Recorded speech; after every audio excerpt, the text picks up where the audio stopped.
Pour agrémenter vos moments de détente, rien de mieux qu'un bon livre.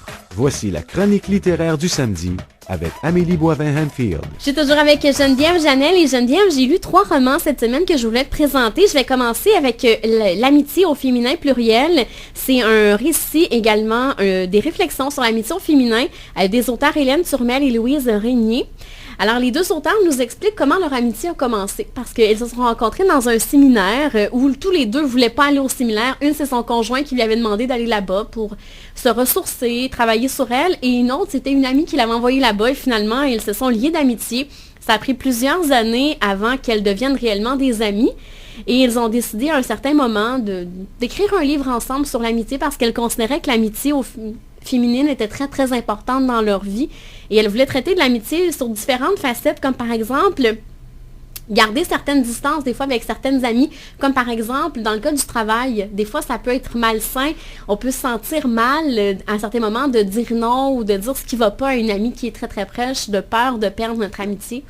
Des fois, c'est complexe parfois de travailler avec des amis. Même, j'ai récemment voyagé avec des amis, puis des fois, ça donne lieu à certaines tensions, à certaines frictions. Quand l'amitié est mêlée d'autres choses, justement, au travail, ça peut être complexe. L'amitié au féminin, en plus, je sais pas, j'ai pas lu le livre encore, mais j'ai l'impression que l'amitié féminine est parfois plus complexe que l'amitié masculine. Moi, j'ai beaucoup d'amis de gars et c'est tellement plus simple parfois que dans les amitiés féminines, les sentiments sont complexes entre filles. Il y a plus de susceptibilité, plus de sensibilité. J'imagine qu'ils en traitent un peu. Et on parle aussi, à certains moments, des fois, de s'empêcher d'avoir des nouvelles amies. Des fois, on rencontre des gens avec qui ça clique vraiment, mais on se dit, j'ai déjà pas le temps de voir les amis que j'ai en ce moment, alors pourquoi avoir une nouvelle amie dans ma vie? Et dans le livre, on nous démontre à quel point, si on sent une attirance envers cette personne-là, on devrait faire la place à cette nouvelle amitié-là. Mais on change avec le temps. Hein. J'ai l'impression que parfois, on se force à garder des amitiés qui ne nous correspondent plus parce que c'est des amitiés de longue date. Et puis, il y a des gens qu'on croise qui sont des nouvelles personnes dans notre vie puis qui correspondent à qui on est à ce jour-ci. On a changé, on a évolué. On devrait s'ouvrir à ces amitiés-là parce que c'est normal de changer avec le temps. Et l'amitié, c'est un peu comme l'amour. On a un coup de foudre des fois pour certaines personnes. Ou sinon, tout simplement, une rupture d'amitié, ça peut faire des fois plus mal qu'une rupture amoureuse. Oui, complètement. Et on nous parle aussi de l'amitié qui n'a pas d'âge. On peut être amis avec des gens qui ont 30, 40 ans de plus que nous et ça peut cliquer, ils peuvent nous apporter quelque chose. Alors, un beau roman, ce qui est intéressant aussi au début, c'est que chacune des auteurs nous parle de leur relation d'amitié, comment elles se sont connues. Et on voit à quel point la vision est différente l'une de l'autre dans ce roman-là. Alors, je trouvais ça intéressant et c'est vraiment l'amitié amie, là, de pas lien de familial. Alors, pas de sœur, pas de frère. Pourquoi je dis frère? En fait, c'est même au féminin. C'est au féminin. Oui, c'est ça. Mais c'est très intéressant à lire et l'amitié, bien, c'est important. On doit en avoir dans nos vies. C'est ce qui reste tout le temps. Hein? Les amours, ça. Parfois, passent, mais les amis restent. Et oui. Et je vais te présenter le deuxième roman, Geneviève, Secret. Alors, c'est le roman de Marie-Adeline. C'est une auteure canadienne. C'est un pseudonyme, alors on ne connaît pas l'auteur de ce roman-là. C'est un roman dans la même veine que 50 Shades of Grey, tous les romans érotiques qui sont sortis au cours de la dernière année, qui connaissent un immense succès. Cette semaine, on apprenait que l'auteur de 50 Shades of Grey a vendu, au cours de la dernière année, pour 95 millions de livres. C'est les revenus qu'elle a eu au cours de la dernière année. Alors, on se rend compte à quel point ça vend. Et ce qui vend beaucoup aussi dans ce domaine-là, c'est surtout les romans en version web, parce que l'anonymat reste. Avec les liseuses, personne ne sait ce qu'on lit, tandis que quand on croise... C'est plus gênant d'être dans le métro avec 50 Shades of Grey au vu et au-dessus de tous. C'est ça, si on lit 50 Shades of Grey dans le métro ou dans l'autobus, c'est clair qu'il y a une autre femme qui l'a lu qui va nous faire un petit clin d'œil en voulant dire « Moi, je sais ce que tu lis en ce moment. » Dans le cas de Secret, c'est à peu près le même genre. C'est l'histoire de Casey, une trentenaire, qui a perdu son mari qui est décédé. Elle travaille comme serveuse depuis dans un petit café de la Nouvelle-Orléans. Elle est célibataire, elle a une petite vie rangée, super tranquille, on pourrait même dire platonique. Elle n'a pas eu une relation sexuelle depuis plusieurs années et là, elle va découvrir dans le restaurant où elle travaille un petit carnet où une de ses clientes a écrit tous ses fantasmes à l'intérieur du carnet-là.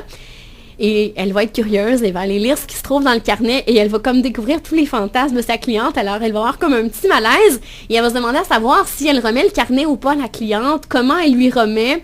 Finalement, elle va lui remettre, mais avec un certain malaise en disant que c'est une autre de ses collègues qui l'a trouvé, qu'elle n'a pas lu ce qu'il y avait dedans. Et finalement, elle va découvrir... comment je pourrais dire, pas la secte, mais le regroupement de ces femmes-là, du secret. Alors, le secret, bien, c'est Dans le fond, c'est séduction, érotisme, confiance, romantisme, extase et transformation. Et le but de ce regroupement de femmes-là, ils choisissent une femme chaque année qu'ils vont aider à atteindre, dans le fond, ces 10 critères au niveau de sa sexualité, ce qu'elle veut faire, ces 10 fantasmes, et ils vont l'aider à réaliser ces 10 fantasmes-là. Et elle va devoir, Casey, répondre à un questionnaire. Le questionnaire, en plus, les dames peuvent répondre à ce questionnaire-là parce que ce qui nous présente dans ce roman-là, c'est un petit carnet. Alors, le carnet de fantasmes. Alors, ce qu'on nous dit, c'est d'écrire notre adresse postale et de laisser le carnet comme le fait la cliente dans le restaurant. Moi, ça serait pas trop mon genre, de laisser mon adresse postale à n'importe qui. Mais si jamais vous voulez tenter l'expérience, je dois t'avouer, Geneviève, que c'est correct comme roman, sans plus. Et ça prend 80 pages pour qu'on nous mette en place l'histoire avant qu'il se passe quelque chose réellement. Alors, j'ai trouvé ça assez long. Il paraît-il que c'est le premier d'une grande série de romans érotiques. On verra bien si ça connaîtra. J'ai l'impression, je ne sais pas si tu vas être d'accord avec moi, Amélie, mais que dans le succès de tous ces romans érotiques-là, en ce moment, il y a un peu une déculpabilisation des gens qui sont peut-être, les femmes qui sont peut-être moins proches, moins en contact avec leur sexualité. Ces romans-là sont très initiatiques, entre guillemets. Je pense à 50 Shades, où elle découvre la sexualité complètement avec un homme, et elle est même vierge au début du roman, avant que commence la saga 50 Shades. Et d'après ce que tu racontes de Secret, c'est un peu aussi quelqu'un qui est éteinte, qui s'éveille à la sexualité. Alors, il y a peut-être, c'est peut-être là-dedans que le succès repose, l'espèce de c'est pas mal, il y a une découverte de la sexualité, une initiation, il y a quelque chose comme un revival de la sexualité à découvrir en ce moment dans la littérature.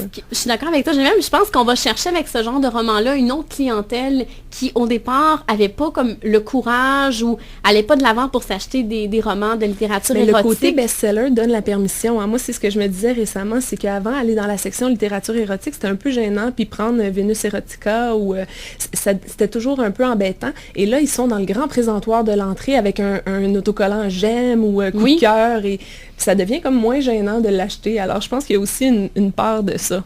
Et souvent, c'est comme ici, quand on le regarde, ça laisse pas présager secret que c'est de la littérature érotique, mais quand on rouvre la couverture, mais on voit des fesses de femmes. Ils les ont pas mis sur le dessus pour être sûr que les femmes soient pas gênées de l'acheter. Cacheté. Oui, c'est ça. Alors, Secret de Marie-Adeline. Et je termine, Geneviève, avec un roman que j'ai beaucoup, beaucoup aimé. Alors, c'est 4 naissances et un enterrement de Lisa Jewell. On fait la connaissance de Lydia, Robin et Dean, qui se connaissent pas, qui vivent chacun des vies complètement à l'opposé l'un de l'autre. Lydia, c'est une jeune scientifique qui est très, très riche puisqu'elle a fait un brevet qui lui a permis d'avoir beaucoup, beaucoup d'argent. Elle a été blessée dans son passé. Elle est de nature vraiment très, très solitaire. Robin, c'est une étudiante en médecine. Elle est très, très jeune. Elle est âgée de 18 ans. C'est la plus jeune des 3. Et Dean, vient de perdre sa conjointe qui est décédée en donnant naissance à leur premier enfant. Alors, tu vois, on retrouve un petit parallèle avec toi de ton 3e roman qu'on va pouvoir lire en 2014. Et tous les 3 ont l'impression, au fil de leur vie, d'avoir un manque à gagner. Et ils vont se rendre compte, en parlant avec leur famille, qu'ils sont nés à partir du sperme d'un homme, d'un donneur, dans le fond. Dans le cas du premier personnage, Lydia, bien sa mère voulait avoir un enfant depuis plusieurs années, elle n'arrivait pas et finalement, elle a fait appel avec une bande de sperme.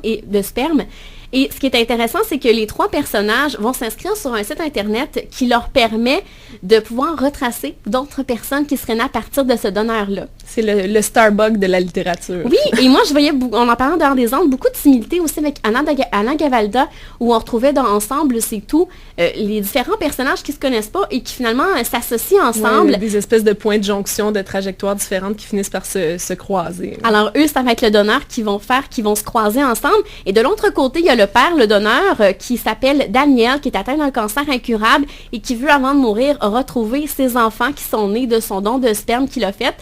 Mais est-ce que, moi, quand tu viens d'un père donneur, nécessairement, il y a certaines personnes qui n'ont pas envie de le rencontrer, d'autres qui ont envie de le connaître parce que c'est pas lui qui les a élevés, c'est pas lui qui ont côtoyé tout au long de leur vie. Alors, il faut lire le roman pour savoir s'ils vont rencontrer finalement Daniel et s'ils veulent vraiment voir qu'est-ce qu'il advient de cet homme-là, pourquoi il a donné son sperme dans une banque de sperme. Alors, c'est à lire. Moi, ce que je trouve intéressant dans ce roman-là, c'est que ça traite d'amour, ça traite d'amitié, mais aussi de l'importance de la famille parce que ces trois personnes-là vont s'associer ensemble, ils vont retrouver une certaine famille. Alors, un beau roman, 4 naissances et un enterrement d'Elisa Jewell. Alors, Geneviève, dans les prochains instants, ça va déjà être la fin de l'émission.